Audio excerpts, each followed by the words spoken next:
Hello, it is episode 164. It's the 10th of January. I'll make a little bit of a confession. Barely remember last week's show because I was a bit poorly. But I'm better now. It's all good. It's absolutely all good. Happy New Year if I didn't say that last week anyway. Wow, that week went quite fast, didn't it? That's just like before we know it, we're sat here again. I'm going to say some hellos out, but I have got something quite cool tonight if this works, right? We're going to have a chat about this book, Candy Making. And it was co-written. Ruth is a co-writer with her mum Pauline, and if anybody's familiar with the Chocy chat group, we've been chatting about this for a while, all right? I've known about this book for a long time. I was racking my brains earlier about where do I remember it from. So Ruth is there. I think I saw her just then. We're going to try and get this to work, all right? So. Let me scroll back. Hello. I'm going to send some hellos out. So, where's it gone? View request. Go live with Ruth.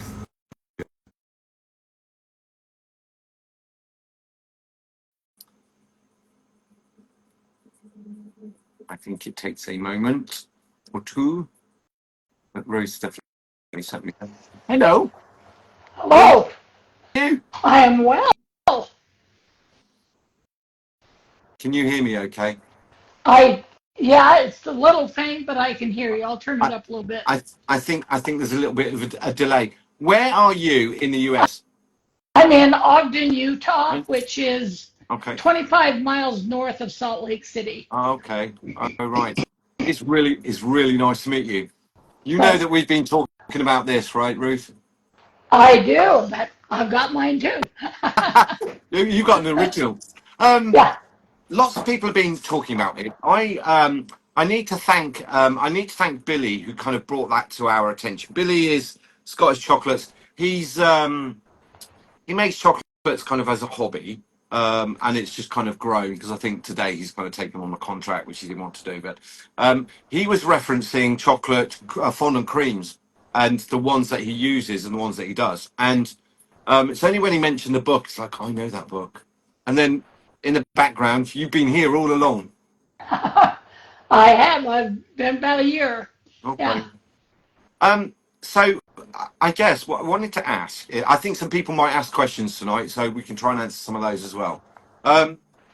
It started, how did it start? Because your mum was the candy maker.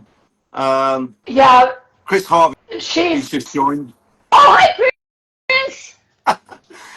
He's not saying Chris he's is in doing. California. I was going to say, Chris is doing a marvelous He, job for those he's people in LA right now. he's doing. I messaged him the other night and I said, "Is it not a bit scary?" And he's like, "It's like a really busy dinner service. Love it. Just Yeah. the world needs more people like that." Well, and he's got really roots in Palisades. That's his Yeah, home. definitely. So he's driving around picking people up, taking them to shelters, doing all kinds of things. Yep. So yeah, my heart's out for people in that area right now. Scary times. Yep. Anyway, he said, "I don't want to step on your interview, but I want to tell her I love her." There Oh, you go. I love you, Chris. He's great. He's a Yeah. national treasure like yourself. Oh, I'm just old. He's a treasure. You're only as Yeah. young as you feel. So Yeah. so how did it start? Because your mum was the candy maker, right? You're right. She made candy from the time I was 5 years Okay. old. I remember I was the peanut cluster maker, Right. and she would. We lived in Idaho at the time, and she would go to Salt Lake and pick up a 10-pound block of guitar chocolate. In fact, on the wall there, I've got an original mold from Guitard Wow. that they did the 10-pound blocks in. But there's a lot And of people don't realise that Guitard it's an American brand. It's up in North California. oh yeah, right, it's out of San Francisco. Yeah. They've been there since well, it says right on the thing, 1868. Right. And So well established. they're, yeah. And so I was always around chocolate. I didn't know anything about it other than I liked to eat it.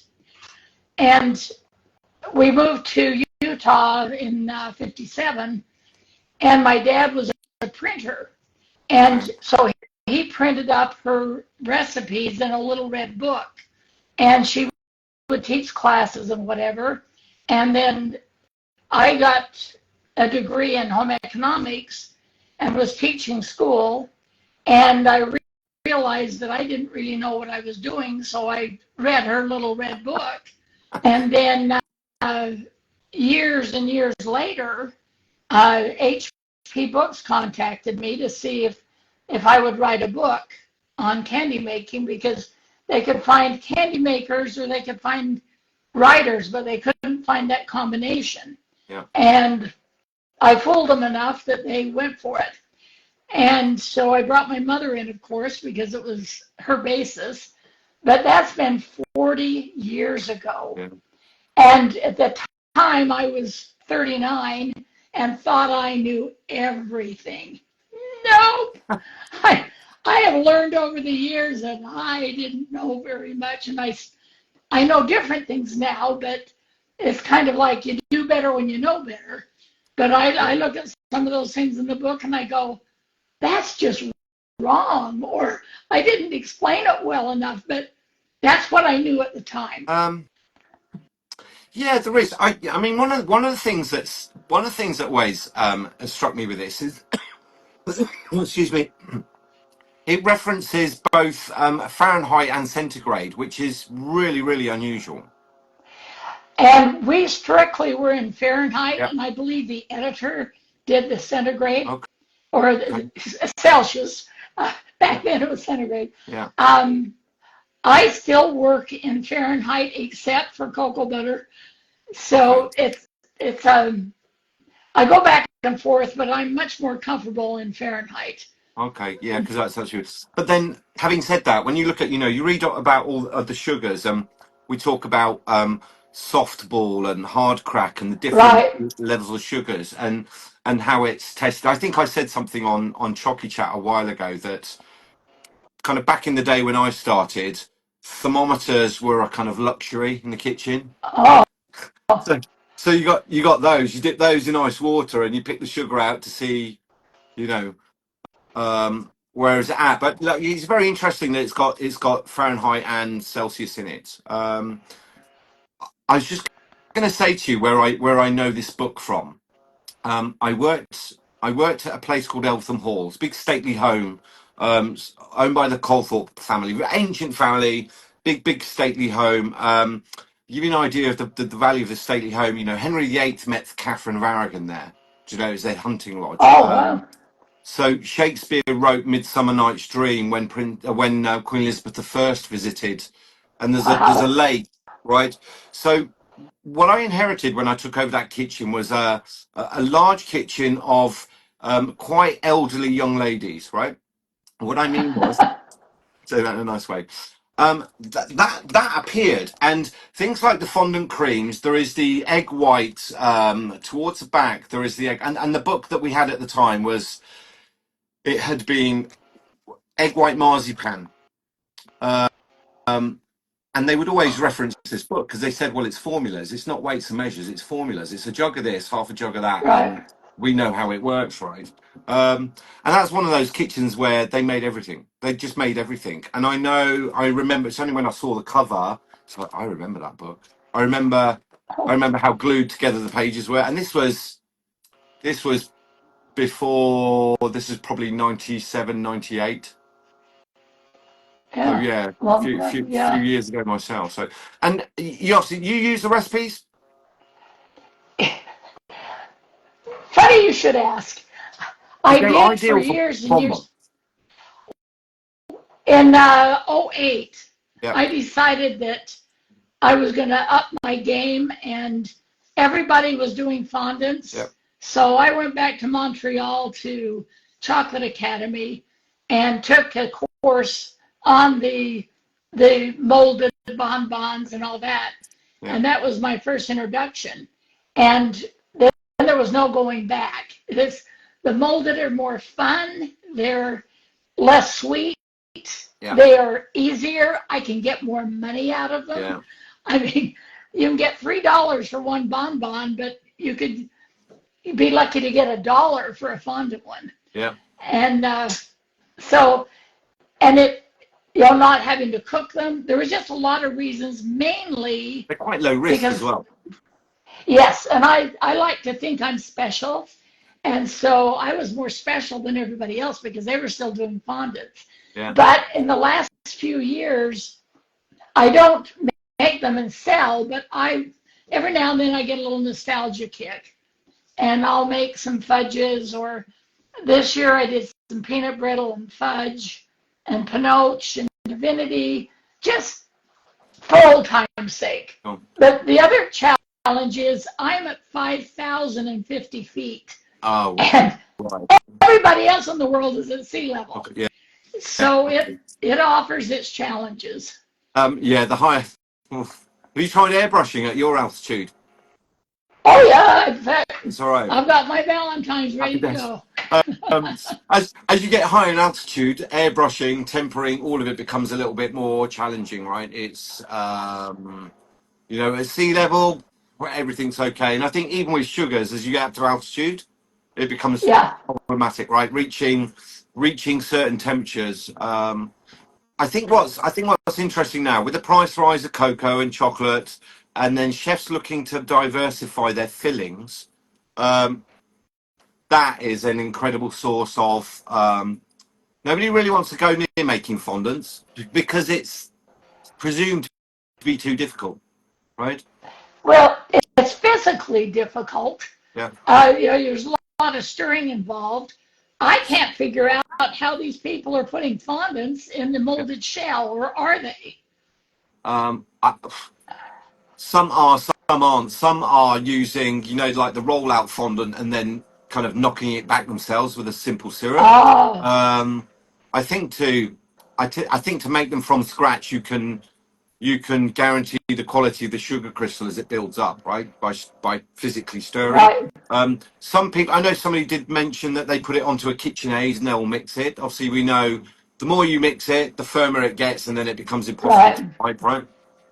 But they're really useful in a time when we've got rising costs. It's finding those alternative fillings. But I also think that to kind of go back in time a little bit and find some of those fillings, like you can put a fudge in a molded bonbon, you can put cream fondants, water fondants, cordial fondants, and they're fairly easy to make in small amounts. That's true. Right. And you can hold it over for a day or two if you want to. Yeah, and then with the invention of things like Invitash, you can change and make cordials and make them. There's so much variety that you can do there, and they're very shelf stable. And I think it's recently everything's been about making ganache. You'll know from your course, it was everything's ganache. Well, we're just layering sweet on top of sweet. I think the ability to have variety in your fillings. I think it's an incredible source of inspiration to read it. Well, thank you. Really, it took about probably 7-8 months to write it, okay. And it took probably a year and a half to get it all done with pictures and everything. Okay. And it was out of our control, luckily. They just told us what pictures. I mean, they sent us to LA to make the candy for the pictures. So it was quite an experience. Chris says to me, so you're a pilot as well. I am. I haven't flown for years, though. At the beginning there, you said, there's still so much to learn.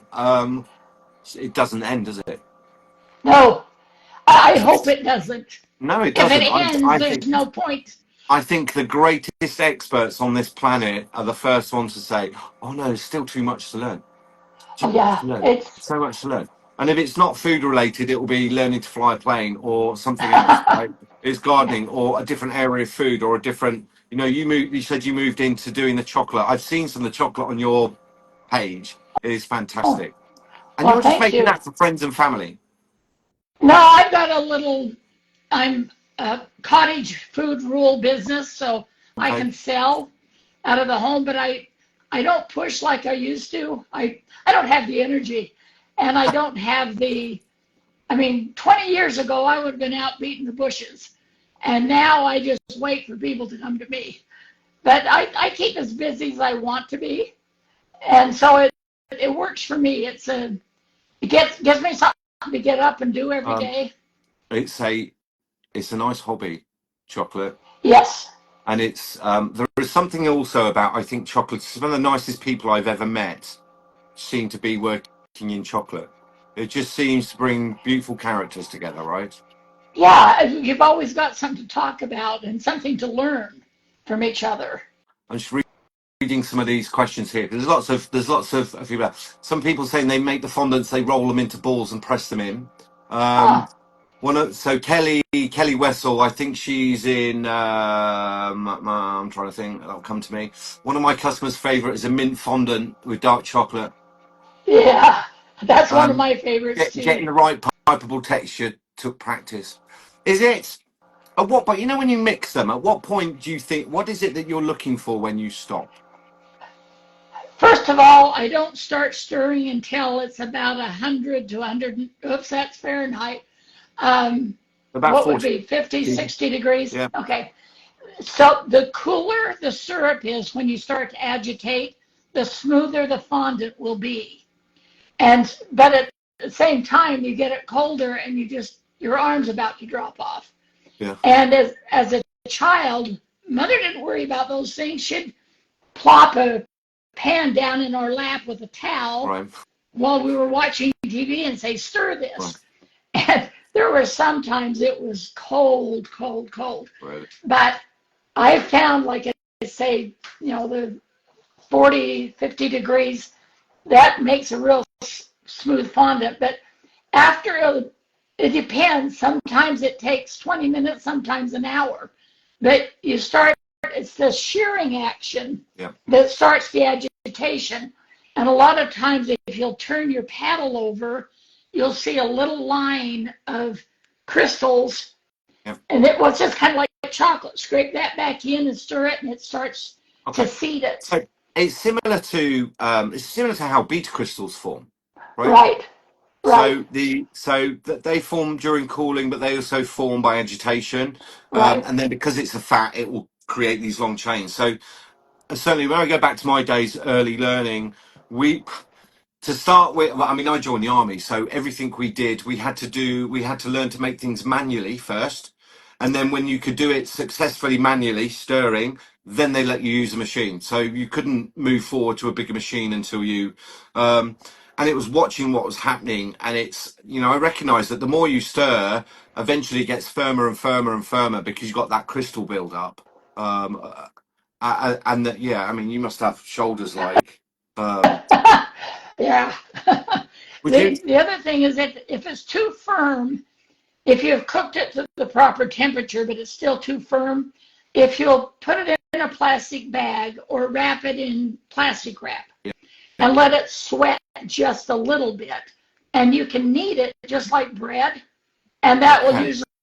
that'll usually soften it back and make it usable again. Okay.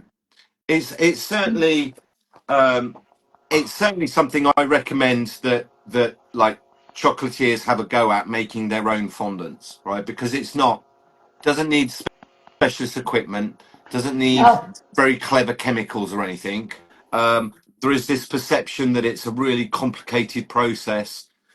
You cook your sugar and water, you get it to the right temperature, you let it cool down, and at the right point, as you said, between 40 and 50, you start stirring.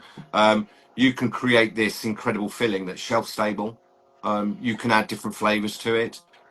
Very cheap to produce. right. And Um, it's the agitation that you've got to control, and of course the sugar crystals.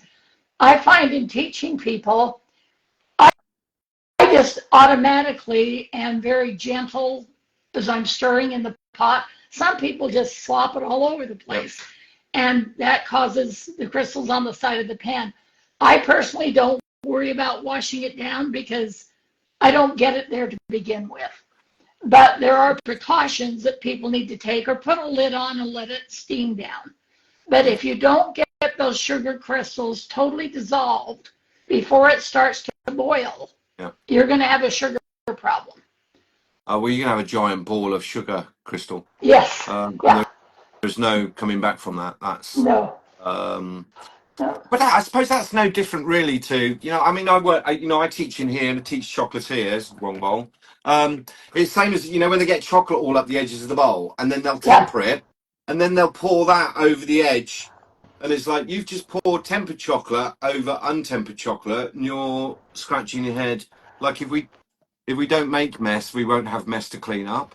And you have taught me that from your chalky I'll chats. have, I I have not been the tidiest person, but this time as we were spraying, I told that's the gal that helps good. me, I said, we've got to get those tops totally clean because we're going to end up cleaning them sooner or later, and let's do it sooner. Oh, And are you doing the method of cleaning as you go so that when you tip the chocolates out?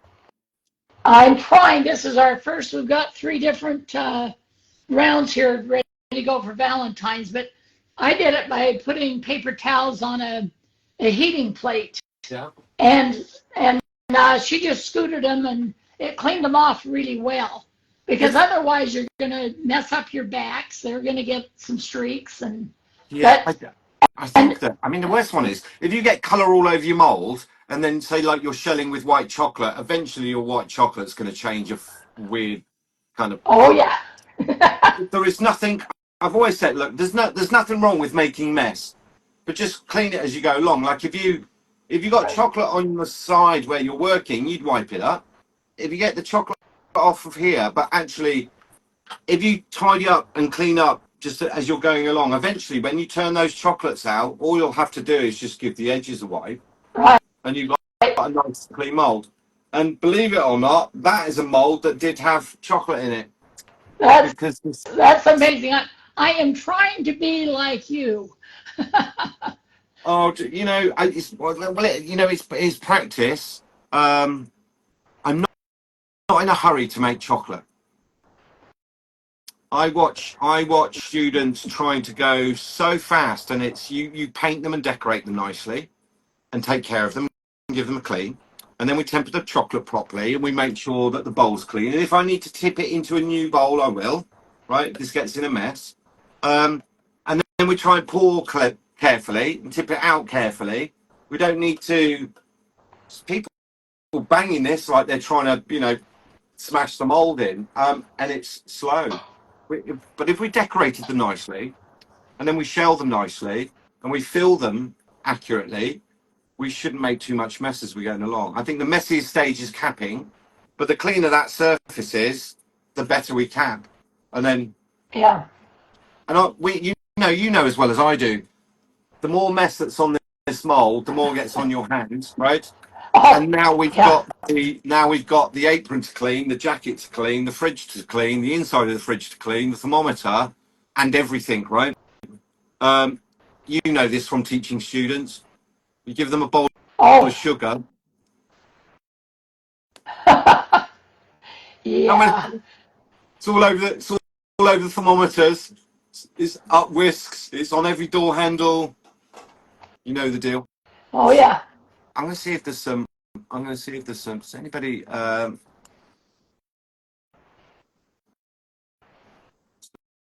When you were Let's see if saying there's any. about going slow, I've got a gal that has wanted some private lessons, and she's been here probably 4 or 5 times. And what she has told me, she said, I'm always in a hurry and I've got to get this done. And she said, what you have taught me is to slow down and be intentional because, we've got things to do and we got to get it done. But I think with chocolate and candy, you're kind of in its time frame and you have to take your time. Yeah. And I mean, I can move fast when I have to, but I'll move fast I get, doing the other things. yes, and I have been guilty in the past of saying, oh, that temper's close enough. No, it's not. You know, wait and get it where it needs to be. I I get sent quite a few. I get sent photographs, and it's what went wrong. And my first question is always what was the temperature? And when I see those words, it was about. It it was about. It's like, well, no, it can't be about 34 degrees. It either is 34 or it wasn't. Do you And, know? And we know, and you know, my first question is always, what's your altitude? Because all all commercial cookbooks are for sea level.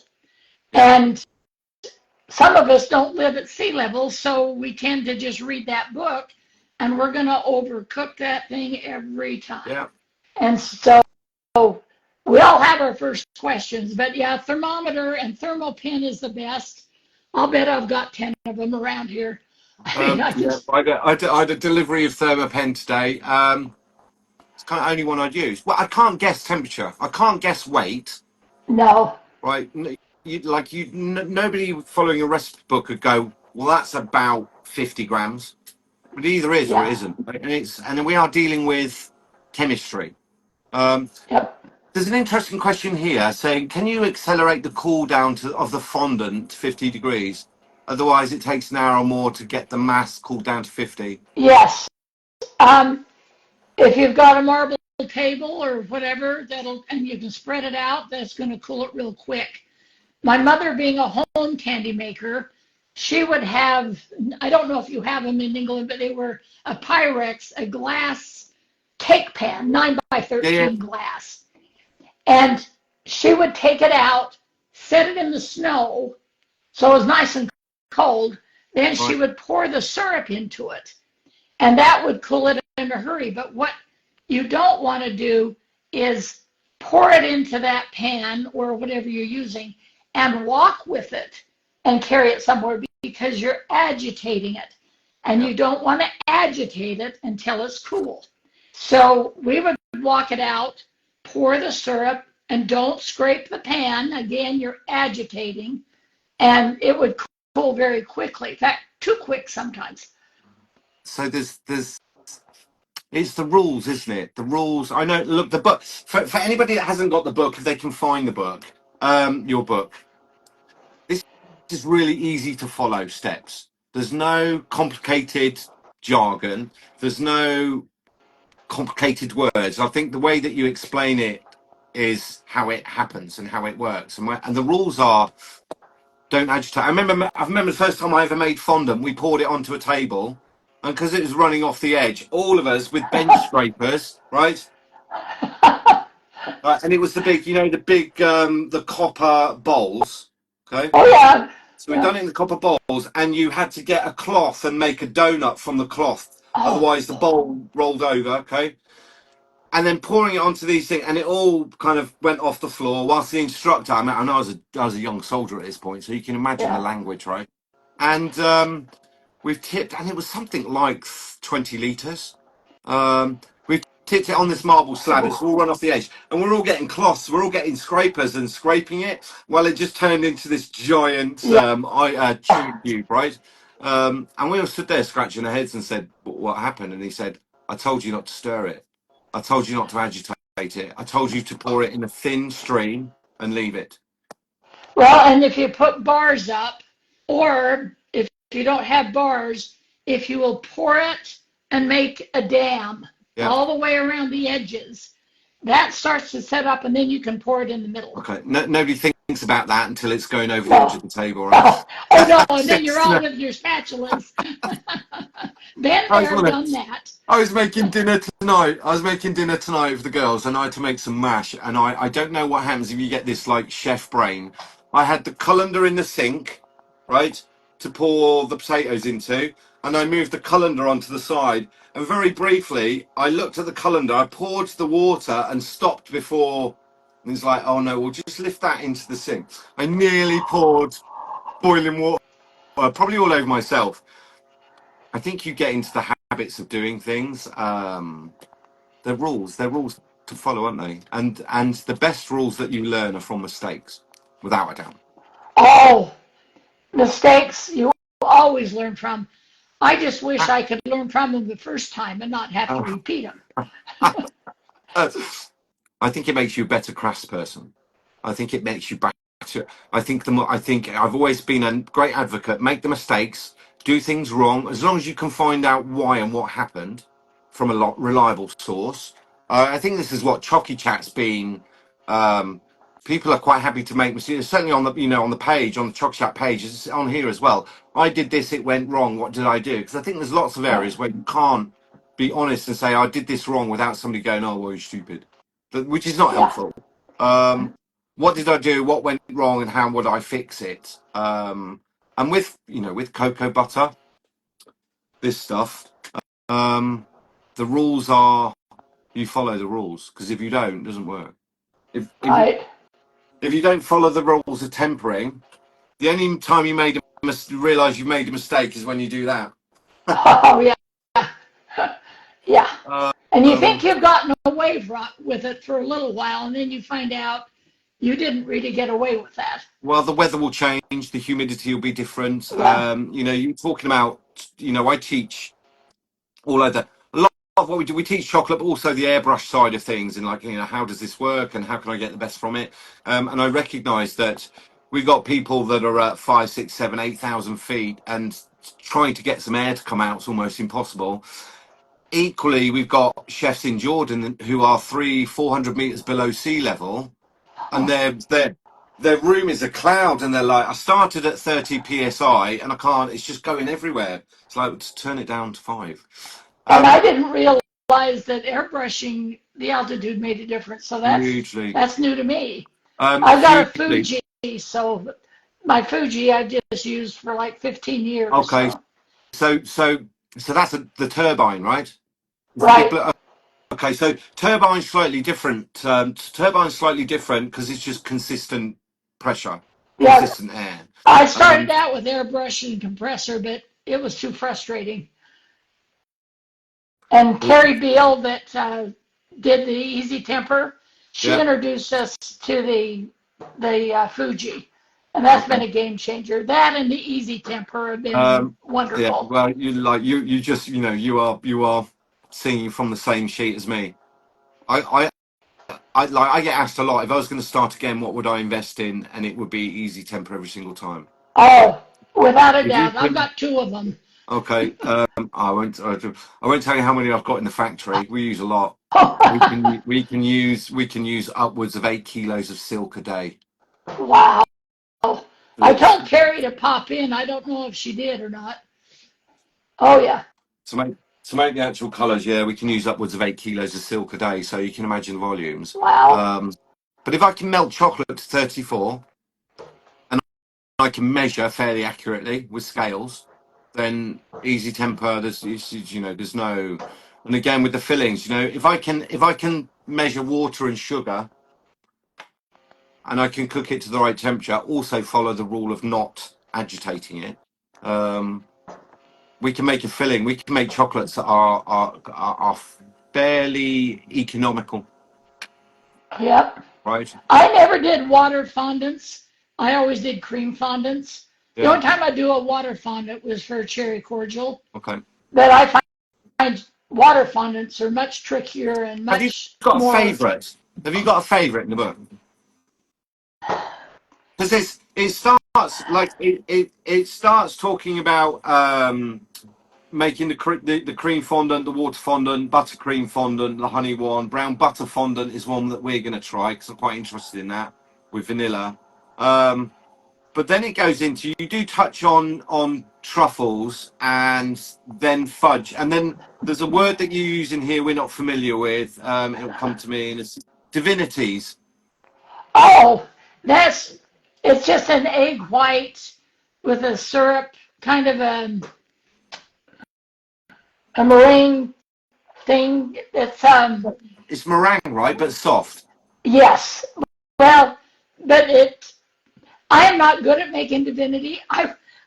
Divinity is something that every kid learns to make, and somebody will say, "Oh, would you show me how to make divinity?" And I go, "I can't make divinity.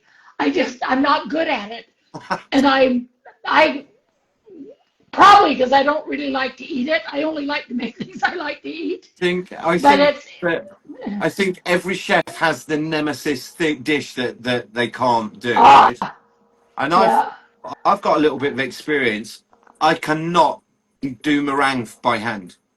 Like it Well, if I don't have a classes. KitchenAid, I'm It not going never to do it. cooks. I can make macarons, no issue at all. But if I had to just whisk meringue, I just Well, that's good to know I'm I not alone. it doesn't work. Also goes into so some of the brittles I think we've done over the years, but then also it goes into doing taffy, which a lot of people will be familiar with, the buttermints, and lots of fudgels. Oh, that was just a dumb thing. I don't think we ever made them other than for the book. Right? It was with the coatings, and I detest coatings. The cocoa or the With, palm kernel oil base, I don't use those at all. yeah. Do you have a favourite in the book? Uh, I love pinoche. I like fudge. If it's got sugar and calories, I am a fan. But one of my favorite things, as far as fondants, Yeah. is to make the cream fondant and stir in freeze-dried raspberry powder. And Okay. so once you get it stirring, and I mix just a touch of water with it to open it up a little bit, Right. and some citric acid, and that's just that I really like. It's like eating a nice So have you? raspberry. So you've adapted your own recipes to go now and make other things. I rarely make things out of the book anymore. I'm sorry, but Okay. when I do, the basis is there, but I still Well, change it up. they're formulas, aren't they? Yes, yes, yeah, They're formulas. I grew up in a career learning formulas, so it was, you call them cup measures, but whether it was a jug, that much sugar, that much water, or half of that water, I learned formulas. So right. as long as the formula, Well, and I do everything by weight now. okay, And everything in the book is by cups. But yeah, I'm in grams totally. That makes so much okay. more sense. In fact, They say what I they may say. agree with. Oh, hi. How are you? Very How's the how's your bomb business going? good, thank you. Well, Just good. sells more chocolate than me. Well, that's good. You're getting her You have going a early. question. Yes. Sophie would like to ask you a question. What would Okay. you want to like change or update in your recipes? What would you want to change? In any of the recipes? Oh, no, what recipe if you could update a recipe, which one would it be? Oh, it would probably be the English toffee. We call it English toffee. I don't know what you call it. A butter toffee. Okay. The recipes in the book were not ones that I used. They were ones my mother used. Okay. And I use, as you say, a formula, and it's just equal amounts of butter and sugar. Okay. It's a brittle of butter. I don't know what you would call it, but we call it English toffee. Okay. Let me find it. And how would you change that, Ruth? I do a pound of butter and a pound of sugar, and With an I equal do amount. about 50 grams of water because I have found sometimes in my past when I have tried to make toffee, it would separate on me. And that's because I was not getting those sugar crystals dissolved before it started to boil. Okay. And so it would just separate and be yucky. And so with the 1-to-1 ratio with some water to dissolve it is much better. And I cook it to over, again, I'm Fahrenheit, but I cook it to over 300. Okay. So it's it's Yeah. about as hard as you cook anything. Yeah. I see the common mistake when people make fudge, and when fudge comes out, they're like, it's really, really grainy. What did I do wrong? And it's like, well, the sugar didn't dissolve into the butter. Because Right, if you there's either not didn't get enough it water this, content, yeah, if there's not enough water content in the butter, depending which butter you use, yeah. um, if the sugar doesn't dissolve, when you bring it to the boil, you just create more sugar crystals. I have a friend who has a French bakery in Salt Lake City, and she could not make she made a shortbread cookie that had toffee bits in it, but she was not successful in making her toffee.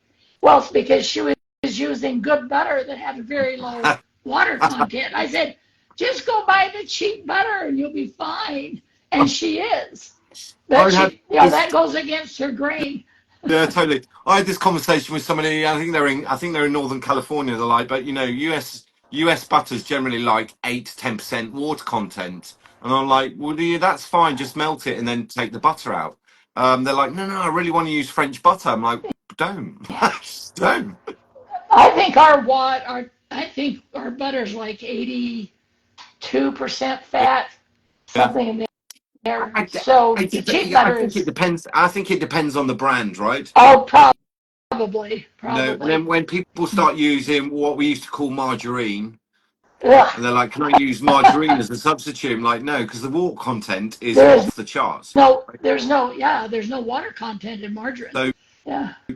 so it's not going to work. Nothing's going to melt into it. No. So, And if it did work, you don't want to eat it.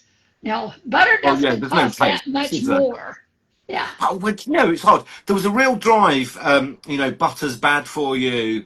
Um, and then now the phrase is, no, butter's really good for you. I've always believed that. I, I I've think, never, I've always believed in butter. I mean, a lot of times it's, people cite the cost, and I say, so you're using 50 cents more in that whole batch to use butter? It's okay, nothing. yes, it doesn't make sense, does it? It doesn't No, make sense. No, it no, doesn't make sense. And then if we don't do we don't do fast food. We make everything, okay? And because every time we go out, we struggle because it's just not tasty. We're specific about what salt we use, what butter we use, and we, as a family, we just enjoy making things, right? And always amazed how people want to make something. They're like, oh, I can make it a little bit cheaper. Yes, but is it tasty? Because that's my first question. Is it yeah, tasty though? Because if it isn't tasty, there's no point. no, no. Uh, And it's like Um, people that use coconut oil. Some people think coconut oil is a healthy fat. I personally, I don't like coconut oil, and uh, I'll use a little bit if I have to, if I'm making a melt away, but I will not use coconut oil as a substitute for a good, decent fat. yeah, well, yeah, it doesn't. Different properties, different Yeah. setting property, all of it. So yeah, fascinating. So chocolate, you moved in towards kind of doing the chocolates. Um, what advice? Because I know there's lots of people here that are just truly interested in what you're doing, right, in the US. What's been the biggest learning points for you with chocolate? Oh, always learning. Um, Probably gets back down to tempering, Yeah, because we think in the book, I didn't understand the chemistry of tempering. I just know because we were hand dippers, literally with your hand, not a yeah, fork. yeah, And so your hand is in it and you can feel it. yeah, But going to this, I didn't understand why it was happening. It just yeah. happened. But I understand a lot more now. But I would think tempering is the sticking point. I I mean, think for and most beginners. and and I tend I have to really force myself to say close is not good enough, because I go, oh yeah, we got all this. It'll get back in better temper as we go along. No, just wait and do it right. Yeah, it's not. It either is or it isn't, right? Yeah.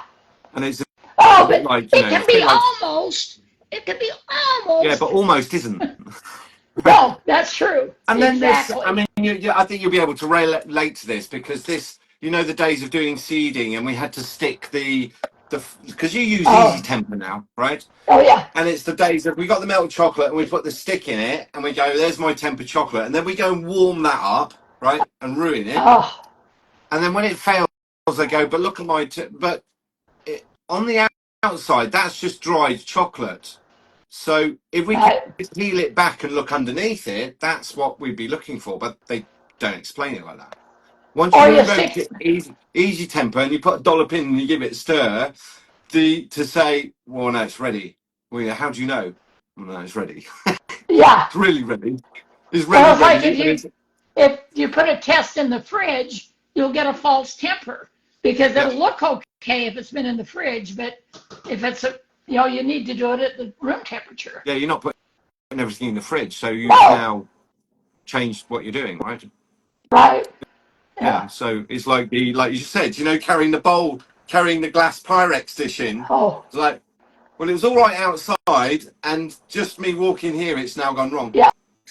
They're rules, aren't they? They're rules all the way along. I don't know. I'm trying to see if there's anybody's got any questions for Ruth at all. I think there's going to be. I hope you get some royalties from the books because It's been out of print for about 25 years, and they were going to give me a warning so I could stock up, but right, they didn't. And so I've got a few copies that I'm holding for my yeah, grandkids, yeah, but I just tell I've got the rights back, but I frankly don't know if I've got the picture rights or if I just have the content. And oh, so it's I have complicated, isn't it? not bothered to reprint Do because there's a lot of copies. They're cheap, but they get you on shipping. But there yeah, seems to be availability. yeah, yeah. It's a shame. I hope more copies can be because we can't copy it and produce it without the publisher's Well, the, I do have that, but I'm not sure if I have the right to the pictures because they okay, gave me the copyright back, right, but they paid for the pictures, so I'm not sure. I just haven't cared enough to delve into it. I guess I should, but at this stage, pretty well everybody I know's got a copy, and so uh, I well, haven't worried. I think the last check there was something like 20,000 reprinted, but it's had a reprint after that as well. So Oh, there's a couple of 100,000 out there. yeah, It's wow. it was on the market for almost 30 years, 25. Right. So there's a lot of reprints out there. I mean, not that was the publisher reprinted. Yeah, Every year or so they'd do a reprint. But since easy, I've got the easy, rights, I have easy not temp, reprinted. easy tempers just joined. I think is this. Hi, I think, Carrie. I think Carrie's my good friend. I think Kerry's saying I've got a few copies knocking around. Oh, if you ever need anything chocolate or candy related, Carrie has it. At least one, if not two or three copies of Really, anything. she's got her Oh, own library. she's got uh, Selmies. She's she's amazing. She has everything. I think maybe. Actually, I'd get in touch with Kerry and see if she'll come on and have a chat as well. I think because Oh, I think she'd she's be wonderful. some fantastic experience in terms of everything. Now it's all a little bit modern, and I've built a fantastic career learning some of the old formulas, right? And then now got young chefs saying, "Well, how does this work?" And I did a post the other day about Charbonnel Walker when I was 16 years old. I couldn't go home on leave, and I got sent to work with these two elderly gentlemen who they had a sense of humour that wouldn't be tolerated this day and age. Um, they were very abrupt, and I had a one-to-one class with both of them for the base 2 weeks on chocolate, and I still rely on that information they gave me now. Because when I went to the kitchens to help them, I didn't even know what tempering was. Yeah. So I kind of had to learn. But yeah, I'm going to try to get Kerry and have a chat about easy temper. It is nearly 9:30. Nearly. It's only 2:20 in Utah. Oh. freezing cold here. It's telling me my room is 12 degrees, which is not great. Not great chocolate tempering thing. I'm trying to see if there's any questions that. I'm trying to see if there's any questions from people. Carrie would be What? great to get on with the tempering and whatever. She is a physician. So her time, yeah, she's a busy lady. Um, busy people. That's a good thing, right? I think Oh I yeah, think you. Like somebody said to me recently, you get old when you stop finding things to do, right? Well, yep. there is so much to learn and so much to do. I just don't, you should never really not have enough time, right? You should Oh, just a lot going on, right? Um, yep. right. I am going to. I'm just trying to scroll back and see if there's any pictures that any questions that I asked. Julia Ritchie's in California. She's saying you should update and do a reprint. Lots of people saying thank you. Do you know, Ruth, there's people all over the world here. They're in Canada, they're in New Zealand, they're in Doha, they're in the Middle East, there's somebody here in the Philippines. They That's are all over the amazing. world. Absolutely all over the world. What else have we got? France, Sweden, just all over the world. Absolutely incredible. Ruth, you know, it's been an absolute pleasure to talk to you. It's been wonderful. Have you found the Chocky Chats useful? Very much so. And it's, for some reason, I can only get it on my phone. If I try it on my iPad, it cuts out. And so Yeah. I'd like it on a bigger screen, but no, I found it very, and I can't catch it in my car. A lot of times I'm driving. But yeah, your advice is spot on. And I'm trying to learn. I'm trying to be like James. We're trying to build communities. I value community over competition, right? Because And I appreciate that. I think there's enough space for all of us.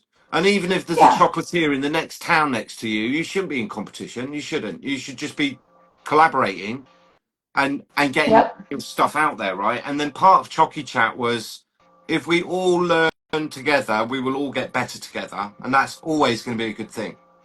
Because And it'll come back to you because then you, if I lose a recipe, then I know I can get it from my friend because I've given it to her. You know. everybody's just trying to navigate business together, right?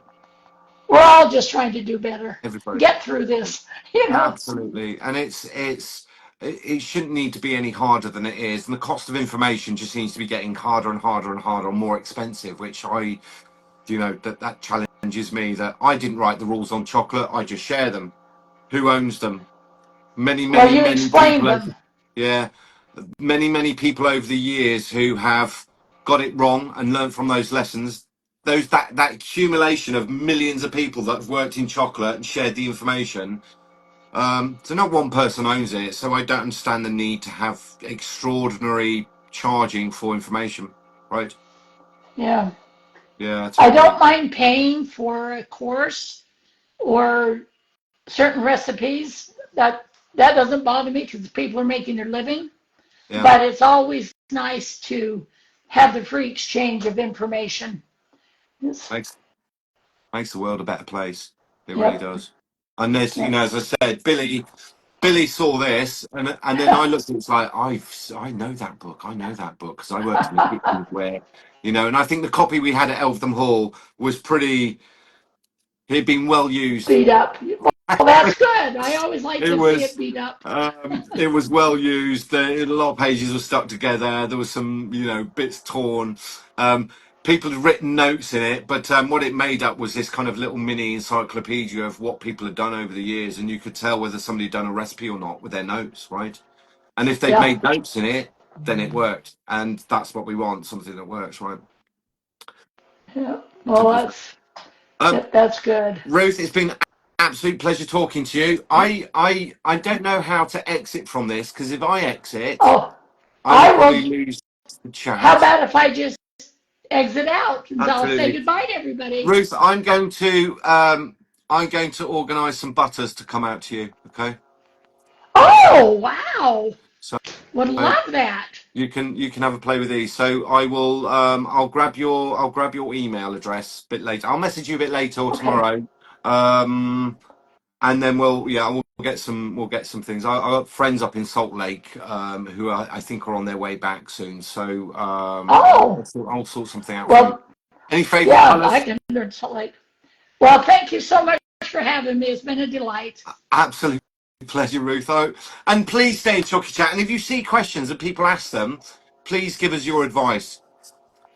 Oh, If I'm you see always things, free with advice. there are always questions about caramels. So people seem to really struggle with dry caramels. And and I never know if they're talking a Maillard caramel or a burnt sugar caramel. You know, what is the terminology that people use? Are we talking a piping caramel, Yeah, a stand-up? I mean, yeah. give some information when you've got a question. Um, yeah, that helps, doesn't it? When it's Yeah. you just get I get those ones. It's like my chocolate didn't temper. What did I do wrong? Well, there's a whole load of there's about 50 questions I've got there, and it's like you Yeah. can't. We're all going to write and the same thing. What the temperatures? Yeah. What the Yeah. temperatures? But I'm going to organise some butters to come out to you. Thank you so much. Well, I'll let you thank you. exit, and then I'll see if I can get hold of Kerry. We can have you both on to have a chat, all three of us, right? Oh, just Carrie should carry it just fine. Well, thanks so much. Absolute pleasure, Bye Ruth. So bye. nice to see you. Take care. Bye I bye. think you have to exit. There we go, ladies and gentlemen. Um, that was Ruth. What an absolutely wonderful lady.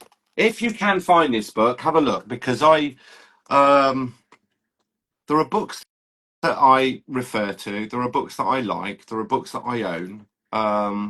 This is one I've been aware of for a long, long, long time, and I know the recipes work because I worked in kitchens where, like I said, the elderly young ladies that work there, this was their kind of little Bible, right? And we often browse on the bookshelf and we pick out the ones that have got all the nice pictures and what have you.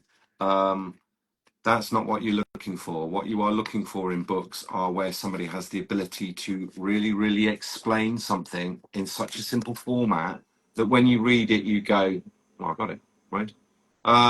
Got to say thank you to Billy as well for pointing that one out to us because I'd forgotten all about that. And who knew that Ruth was in the background in Chocky Chat reading all the questions? She probably knew all the answers. She was just waiting for some more information, right? So if you are going to ask a question, please load it up with this is what I did. It makes life a lot easier, right? Next week, what are we? We're at 28. Next week. So next week, I'm away next week. So you need to get cocoa butters. You need to get them in by Monday for delivery. They'll be going out Tuesday, and then we're away. I think until the 28th. We're going to Bahrain. I'm going back to Bahrain. I've still got classes. I've still got classes booked there in Bahrain, so I've got those to deliver, and then we've got a week or two off. Rani and I are going to rest. We are going to chill out. We're not because do you know what's going to happen is that like we're going to get a car and we're just going to go and do road trips and we're just going to go and find stuff and we'll probably come back to the UK equally as exhausted. So I don't think Romeo and I, Mrs. So Sassy, we are not sit by the pool kind of people. We think of stuff that needs doing and it's like not an idea. I'm sure we will go and visit factories. I'm sure we will just be absolutely full on busy. Next week's Chocky Chat, I don't know where I'm going to be. It'll probably be from Bahrain.